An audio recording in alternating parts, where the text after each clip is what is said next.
സാമൂഹ്യ സാംസ്കാരിക ഗ്രന്ഥശാല മേഖലകളിൽ മികച്ച ഇടപെടൽ നടത്തുന്ന കിഴക്കുംകര ശാന്തി കലാമന്ദിരം ലോക തൊഴിലാളി ദിനമായ മെയ് ദിന ആഘോഷവും സാംസ്കാരിക സന്ധ്യയും വിവിധ പരിപാടികളോടെയാണ് സംഘടിപ്പിച്ചത്. സിപിഎം ജില്ലാ സെക്രട്ടേറിയറ്റ് അംഗം VPP മുസ്തഫ ഉദ്ഘാടനം ചെയ്തു.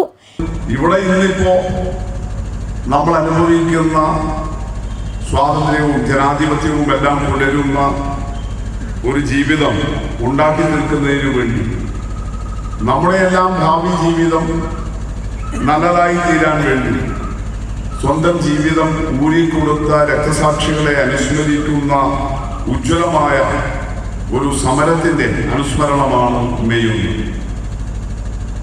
എത്രമേൽ കഷ്ടതരമായിരുന്നു പണിയെടുക്കുന്നവന്റെ, അധ്വാനിച്ച് ജീവിക്കുന്നവന്റെ ജീവിതം എന്നുള്ളത്.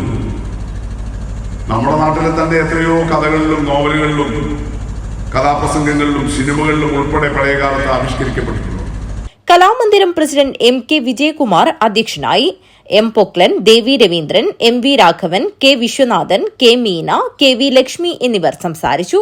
ശാന്തി കലാമന്ദിരം സെക്രട്ടറി V നാരായണൻ സ്വാഗതവും ജോയിന്റ് സെക്രട്ടറി B സരസ നന്ദിയും പറഞ്ഞു.